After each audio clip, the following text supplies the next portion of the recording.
আসসালামু আলাইকুম। খবর অভয়নগর ফেসবুক পেজের পক্ষ থেকে স্বাগত জানাচ্ছি তৌহিদ হাসান ওসামা। দর্শক, আমি এই মুহূর্তে অবস্থান করছি অভয়নগর উপজেলার 3 নম্বর চল্লিশিয়া ইউনিয়নের আন্ধা সরকারি প্রাথমিক বিদ্যালয় মাঠে।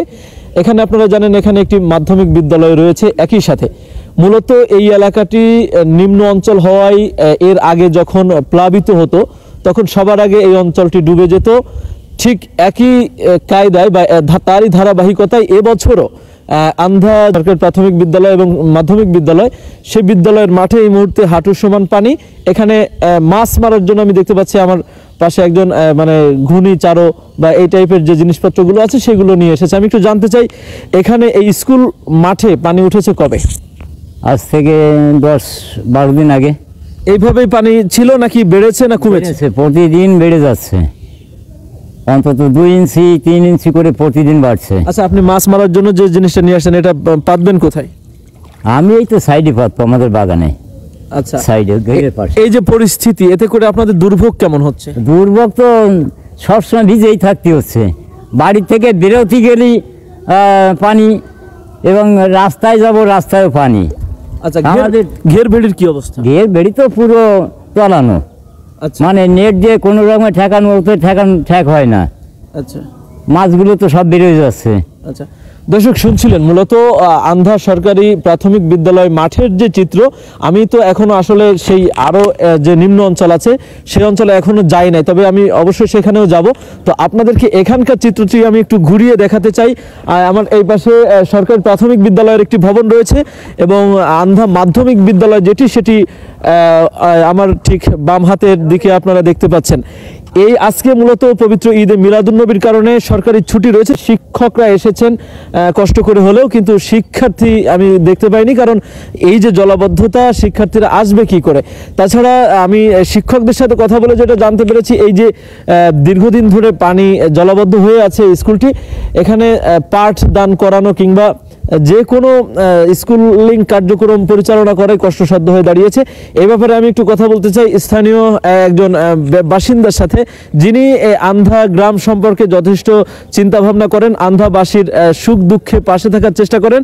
মিজানুর রহমান নামে আমাদের এক বড় ভাই, আমি আপনার কাছে জানতে চাই, এই যে স্কুলের আঙিনায় পানি থই থই করছে, অনেকাংশে আমি দেখতে পাচ্ছি ওই পাশে স্কুলের ভিতরেও পানি। এমন পরিস্থিতিতে ক্লাস করানো যাচ্ছে কিনা আপনি কি জানতে পেরেছেন? বর্তমান যে পরিস্থিতি, এই পরিস্থিতি আসলে ক্লাস করানো সম্ভব না। এর প্রথম কারণ হচ্ছে যে আমরা যে শুধুমাত্র মাঠে পানি দেখছি বিষয়টা এমন না। আপনি আশেপাশে গেলে দেখতে পারবেন যে রাস্তাগুলো পানিতে নিমজ্জিত হয়ে গেছে। সেখানে যেহেতু এটা প্রাইমারি স্কুল, ছোট ছোট বাচ্চারা এখানে আসে, এই পরিস্থিতিতে স্কুল চালানোটাও টাফ, বিপজ্জনক, এবং হাই স্কুলের একই অবস্থা। তো সর্বোপরি আপনি যেগুলো দেখতেছেন, এখানে যতটা দেখতেছেন, আমার মনে হয় আপনি যদি নিম্ন এলাকাতে আরেকটু নিচের দিকে যান, সেখানকার পরিস্থিতি আরো ভয়াবহ।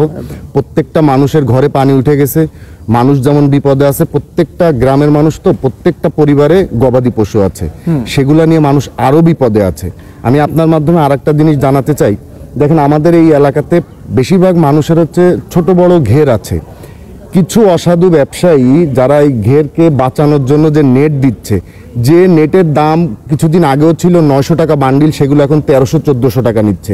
এমনি মানুষগুলো অসহায়, তাদেরকে আরও বিপদে ফেলা হচ্ছে। তো আমি আশা করব আপনার এই সংবাদের মাধ্যমে প্রশাসন যেন এই বিষয়ের উপর একটু গুরুত্ব আরোপ করেন। আর আমাদের এটি হচ্ছে একটি আশ্রয় কেন্দ্র, যারা পানিতে নিমজ্জিত হবে, আপনার মাধ্যমে আমি জানাতে চাই তারা যেন এখানে আসেন এবং আশ্রয় নেন, এবং আমরা যারা এলাকাবাসী আছে আমাদেরকে জানাইলে তাদের সার্বিক সহযোগিতা আমরা করবো ইনশাআল্লাহ। আচ্ছা, অল ওভার আপনারা ব্যক্তিগত বা সামাজিকভাবে উদ্যোগ নিচ্ছেন হয়তো এখানকার জলাবদ্ধ মানুষের জন্য কল্যাণে কি করা যায়, কিন্তু অভয়নগরের শুধুমাত্র আন্ধা গ্রামই তো প্লাবিত না।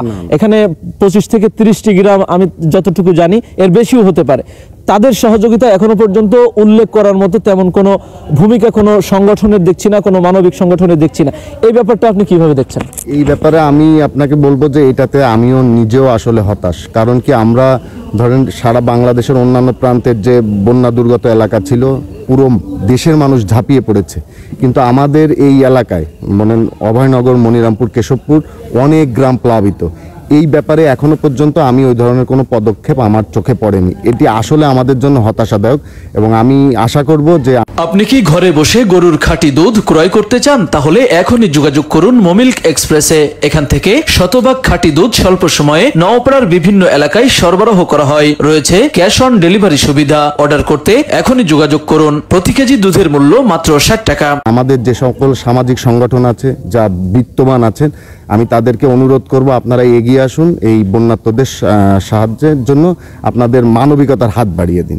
জি দর্শক শুনছিলেন মূলত আন্ধা, ডুমুরতলা, কোটা, বেদভিটা, সরখুলা, আমি যে অঞ্চলে মূলত ঘুরেছি সেই অঞ্চলের এই ভয়াবহ চিত্র, এই ভয়াবহ দুর্ভোগ কিন্তু সৃষ্টি হয়ে পড়ে আছে। এমতো অবস্থায় দরকার জরুরি সাহায্য। স্থায়ী সমাধানের জন্য আমাদের অবশ্যই ভূমিকা রাখতে হবে, অবশ্যই সেই ব্যাপারে পদক্ষেপ নিতে হবে। কিন্তু এই মুহূর্তে যেটা প্রয়োজন সেটি হচ্ছে জরুরি সাহায্য। এই জরুরি সাহায্য যত দ্রুত পাবে এই অঞ্চলের মানুষ, ততই তাদের জন্য কল্যাণ হবে। দর্শক আজকের মতো এই পর্যন্ত, আবারও দেখা হচ্ছে অন্য কোনো ভিডিওতে। সেই পর্যন্ত সবাই ভালো থাকুন, সুস্থ থাকুন, আল্লাহ হাফিজ।